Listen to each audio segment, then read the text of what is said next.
धाकड़ खबर, बेखौफजुमा बेबाक अंदाज। धाकड़ खबर के न्यूज रूम से मैं आपके साथ हूं अकरम रईस खान। आप सब जानते हैं इस साल देश के 5 राज्यों में चुनाव होना है, जिनमें सबसे बड़ा राज्य बंगाल है। बंगाल के बाद असम है, तीसरा केरल है, चौथा तमिलनाडु है और पांचवा पुडुचेरी। पुडुचेरी केंद्र शासित राज्य है। इन 5 राज्यों में से वर्तमान समय में बीजेपी के हाथ में सिर्फ एक राज्य है, वो है असम। और वहां पर तो राष्ट्रपति शासन लगाने की कोई स्थिति पैदा हो ही नहीं सकती, क्योंकि भाजपा खुद ही सत्ता में। बंगाल की स्थिति आप देख ही रहे हैं, कभी वहां कानून व्यवस्था को लेकर हल्ला मचाया जाता है, कभी वहां पर हो रहे हमलों को लेकर हल्ला मचाया जाता है, कभी ये कहा जाता है कि केंद्र सरकार की जो योजनाएं हैं प्रदेश सरकार आम लोगों तक नहीं पहुंचने दे रही है। राज्यपाल जगदीप धनखड़ बंगाल सरकार की यानी कि ममता सरकार की भूमिका पर सवाल उठाते रहते हैं। खबर आती रहती है कि हो सकता है वहां पर राष्ट्रपति शासन लग जाए। और तमिलनाडु में बीजेपी जो है डीएमके के साथ जुड़ी हुई है, तो वहां पे भी राष्ट्रपति शासन लगाने की कोई स्थिति नहीं बन पा रही है। केरल में इनका कुछ उठ ही नहीं रहा है, क्योंकि 2019 के लोकसभा चुनाव में जब इन्हें पता चल गया कि केरल के अंदर इनकी ज़मीनी हकीकत क्या है, तो इन्होंने ये कहना भी बंद कर दिया कि भैया केरल में हिंदू असुरक्षित है। पहले आपने सुना होगा भोपू मीडिया और उसके दलाल चाटुकार दंगाई पत्रकार ये खबर चलाया करते थे कि केरल में बीजेपी के इतने कार्यकर्ताओं की हत्या हो चुकी है। अब खबरें क्या चलती हैं, बंगाल में बीजेपी के इतने कार्यकर्ताओं की हत्या हो चुकी है। वजह लोकसभा चुनाव में 2 सीटों से 18 सीटों पर भाजपा पहुंच गई और उसके हौसले बुलंद है। उसको लगता है विधानसभा चुनाव में वो जीत सकती है। ताज़ा जो एग्जिट पोल सर्वे आया है, ओपिनियन पोल जिसे हम कह सकते हैं, उसमें एबीपी न्यूज़ कह रहा है सी वोटर के साथ मिलके कि ममता बनर्जी 43% लोगों की पहली पसंद तो हैं, लेकिन टीएमसी की सरकार न बन रही जी बंगाल में। इसके अलावा और जो ओपिनियन पोल आए हैं वो ज़रूर कह रहे हैं कि ममता बनर्जी की वहाँ पे सरकार बन रही है। लेकिन आप देखिएगा कि धीरे धीरे तस्वीर बदल रही है। यही एबीपी न्यूज़ कुछ दिन पहले के ओपिनियन पोल में कह रहा था कि ममता बनर्जी 150 से ज़्यादा सीटों के साथ आगे बढ़ रही है, बीजेपी 100 के अंदर रह जाएगी। लेकिन यही अब कुछ और बता रहा है। तो धीरे धीरे माहौल बनाया जाता है ठीक उसी तरीके से जैसे पहले ओपिनियन पोल आया 2019 के चुनाव से पहले के बीजेपी की सरकार नहीं बन रही है 2019 में, लेकिन उसके बाद पुलवामा हो गया, एक लहर दौड़ गई और 282 सांसदों के साथ सरकार चलाने वाले नरेंद्र मोदी 2019 में 303 सांसदों के साथ सरकार चलाने लगे। अब बात कर लेते हैं पुडुचेरी के लिए। पुडुचेरी केंद्र शासित राज्य है, यहाँ पर कांग्रेस की सरकार है। यहाँ पर 2016 में कुल मिलाकर 30 सीटों पर ही चुनाव हुआ, जिसमें से बीजेपी के पास कोई सीट नहीं आई, कांग्रेस के पास 15 सीटें आई। इसके अलावा अखिल भारतीय अनार कांग्रेस के पास 7, डीएमके के पास 4 और अन्य के पास अलग अलग सीटें आईं। यहाँ की राज्यपाल बनाकर भेजी गई किरण बेदी, जो पूर्व आईपीएस हैं, जिनके बारे में लिखा जाता है भाई साहब इंदिरा गांधी का चालान कर दिया था इन्होंने। अब भी किसी आईपीएस में दम है क्या? 56 इंच का सीना ले रहा हो, जरा सा जिगरा ले रहा हो, नरेंद्र मोदी का चालान करके दिखाए। आपने देखा होगा उड़ीसा के चुनाव के दौरान, जब उड़ीसा में चुनाव हो रहा था अभी लोकसभा का, उस दौरान कर्नाटक कैडर के एक अधिकारी थे, मुस्लिम थे, आईएएस ऑफिसर, उन्होंने गलत तरीके से हेलीकॉप्टर उतारने पर 2 सवाल पूछ लिए तो उनको हटा दिया गया था। ये स्थिति है। लेकिन किरण बेदी तब भी बनी हुई थी इंदिरा गांधी के ज़माने में और आज तक भी बनी हुई हैं। वो वहाँ पर बैठकर अपना मज़े से मलाई खा रही हैं। 2015 में इनको दिल्ली के अंदर मुख्यमंत्री का चेहरा बीजेपी ने बनाया था, लेकिन कामयाबी नहीं मिल पाई। 2020 में इनसे पल्ला झाड़ लिया, इनको बस राज्यपाल बना के बैठा दिया।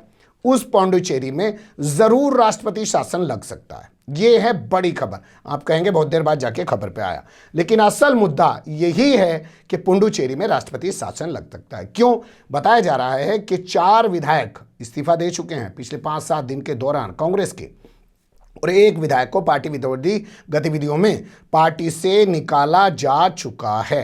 तो क्या अल्पमत में सरकार आ गई है? और यहाँ से किरण बेदी को जो हटाया गया है और तेलंगाना के जो राज्यपाल हैं उनको यहाँ का जो एक्स्ट्रा चार्ज दिया गया है, तो क्या जो काम किरण बेदी नहीं कर पा रही थी वो काम अब तेलंगाना के राज्यपाल करेंगे? क्योंकि अब सरकार से हो सकता है ये कहा जाए कि वो अविश्वास प्रस्ताव पेश करे। हालांकि विपक्ष ने उससे इस्तीफा मांगना शुरू कर दिया है। कुछ चीज़ों को सिस्टमैटिकली ढंग से समझ लेते हैं। पहले चलते हैं 2016 में। नवंबर 2016 में मुख्यमंत्री पद की शपथ ली वी नारायणसामी ने। उसके बाद वो यहाँ पर एक सरकार चलाते आ रहे हैं। हालांकि सरकार चलाने के दौरान उनका यहाँ की जो उपराज्यपाल यानी कि एलजी हैं, लेफ्टिनेंट गवर्नर किरण बेदी से एक 36 का आंकड़ा हमेशा बना रहा है, लेकिन फिर भी उनकी सरकार चलती रही। पर फिलहाल जो है उनकी सरकार का जो कार्यकाल है वो है नवंबर 2019 तक का। अब हो सकता है जो 5 राज्यों में चुनाव होंगे, जैसे बंगाल में चुनाव होना है, बंगाल में कहा जा रहा है अप्रैल और मई में चुनाव, तो हो सकता है 6 महीने पहले ही यहाँ पे जो है ये नारायणसामी भी कह दें कि भाई हमारे यहाँ भी चुनाव करा दीजिए। वक्त से पहले करा सकते हैं, विधानसभा भंग कर सकते हैं, लेकिन वो तो अब भी कह रहे हैं मैं तो विश्वास प्रस्ताव हासिल करके दिखाऊंगा, विधानसभा के अंदर मैं इस्तीफा नहीं दूंगा। लेकिन जो चीज़ें उभर रही हैं वो बहुत खतरनाक हैं, और ये तमाम तस्वीर उस दौरान उभरी है जब आज वहाँ पर राहुल गांधी का दौरा था और वो पहुंच चुके हैं। उनसे पहले ये तस्वीरें उभर चुकी हैं। तो क्या राहुल गांधी डैमेज कंट्रोल में जुट पाएंगे? उनके जाने से सरकार बच पाएगी, या सरकार पे वाकई में खतरा है, या वहाँ पर वाकई में राष्ट्रपति शासन लग के ही चुनाव होगा? ये बहुत सारे सवाल हैं। चीज़ों को कुछ तरीके से देख लेते हैं। 2019 का एक जिक्र कर लेते हैं आपके सामने। अभी यहाँ पे एक नगर सीट है, उस पर बाई इलेक्शन यानी कि उपचुनाव हुआ था, तो उसमें कुमार कामराज जीत कर आए थे, स्वास्थ्य मंत्री थे इस सरकार में, लेकिन उन्होंने भी इस्तीफा दे दिया है। उन्होंने अपना इस्तीफा पार्टी के वरिष्ठ विधायक को थमा दिया है। वो नारायणसामी के करीबी माने जाते थे कुमार कामराज, लेकिन फिर भी छोड़ के चले गए। पहले स्वास्थ्य मंत्री छोड़ा पद मंत्री का, और फिर उसके बाद से अपना इस्तीफा वरिष्ठ विधायक को पकड़ा दिया इन्होंने। मल्लाडी कृष्णा राव को इन्होंने अपना इस्तीफा दे दिया। इसके अलावा जो और विधायकों का जिक्र किया जा रहा है उसमें नया नाम है ए जॉन कुमार ने अपना इस्तीफा विधानसभा जाकर विधानसभा स्पीकर को थमा दिया है। इसके आधार पर कहा जा रहा है कि 2 विधायक जो पहले जा चुके थे और 2 ये 4 हो गए। उन 2 विधायक जो पहले गए उनमें से एक का नाम M.K. राव है, M.K. राव नामी चीमन ये है नाम, और दूसरे का नाम है ई टिफिनदार ने भी अपना इस्तीफा दे दिया। और ये दोनों तो बीजेपी में शामिल हो चुके हैं। तो बड़ा सवाल ये कि क्या कुमार कामराज भी बीजेपी में शामिल होंगे, और ए जॉन कुमार की क्या बीजेपी में शामिल होंगे? एक विधायक को पार्टी विरोधी गतिविधियों में निकाला जा चुका है। तो 5 हुए, टोटल थे 15, रह गए 10। तो अब विपक्ष के पास ज़्यादा हो गए, विपक्ष के पास तो 15 हो गए ना जी, 14-15, तो उनके पास बहुमत है। तो अब ये सरकार कैसे चला पाएंगे? तो इस बारे में कल उन्होंने कैबिनेट की मीटिंग की वी नारायणसामी ने, और उन्होंने कहा डीएमके के 3 हमारे साथ रहेंगे, ये इनका कहना है। और इसके अलावा एक जो निर्दलीय है वो भी इनके साथ रहेगा, उसके ज़रिए ही अपनी सरकार बचावने की बात कर रहे हैं। पर देखना दिलचस्प होगा सरकार बचती है या नहीं बचती है। 10 फरवरी को, अब दूसरा अपडेट आपके सामने दे रहे हैं, 10 फरवरी को राष्ट्रपति को पत्र लिखा था वी नारायणसामी ने, और किरण बेदी को हटाने की, वापस बुलाने की बात की थी। बता दें आपको किरण बेदी का 29 अप्रैल तक का कार्यकाल बाकी था, लेकिन उससे पहले ही उनको वापस बुला लिया गया है। उनके वापस बुलाने से बहुत सारी चीज़ें बड़ी तेज़ी से चल रही हैं, तरह तरह की चर्चाएं राजनीतिक तौर पर चल रही हैं। उनके स्थान पर तेलंगाना के जो राज्यपाल हैं उनको जो है पुडुचेरी का कार्यभार अलग तरीके से सौंपा गया है। तमिलिसई उनका नाम है, सुंदर राजन, तमिलिसई सुंदर राजन को अतिरिक्त भार सौंप दिया गया है पुडुचेरी का। और अब देखना दिलचस्प होगा कि कब वो इस सरकार को बहुमत साबित करने के लिए कहते हैं। इसके अलावा एक अपडेट और है, अगर आप इस पर जिक्र करना चाहें, क्योंकि वी नारायणस्वामी के कई सारे आरोप हैं। कई बार वो पूरे मामले को लेकर सुप्रीम कोर्ट तक भी पहुंचे, क्योंकि एलजी से, किरण बेदी से उनकी बन नहीं पा रही थी। लेकिन उनके आरोप में जो सबसे बड़ा आरोप है वो ये कि भाजपा यहाँ कभी कामयाब तो हो नहीं पाई।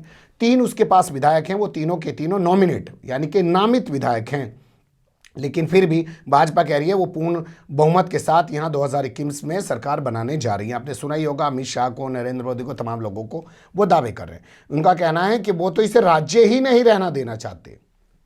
वी नारायणस्वामी कह रहे हैं कि भाजपा तो इसे राज्य ही नहीं रहने देना चाहती है, वो इसको तमिलनाडु में मिला देना चाहती है। ये केंद्र शासित प्रदेश है, इसको ख़त्म कर देना चाहती है। ये उनका बड़ा आरोप है, और वो इसको चुनाव में बड़ा मुद्दा बनाने की बात भी कर रहे हैं कि वो भाजपा के खिलाफ इस बात को बड़ा मुद्दा चुनाव में बनाएंगे। लेकिन इसमें सबसे बड़ी तस्वीर यही है कि राहुल गांधी आज वहाँ हैं। क्या ये सरकार बच पाएगी, जाएगी, राष्ट्रपति शासन लगेगा, या किसी विपक्ष की सरकार कुछ 6 महीने के लिए बन जाएगी और उसी सरकार की देखरेख में या राष्ट्रपति शासन लग जाने के दौरान यहाँ पे चुनाव होगा? बहुत बड़ा सवाल है ये, क्योंकि खबरें आ रही थी बंगाल से कि वहाँ राष्ट्रपति शासन लगेगा, लेकिन स्थिति पैदा हो गई पुडुचेरी में।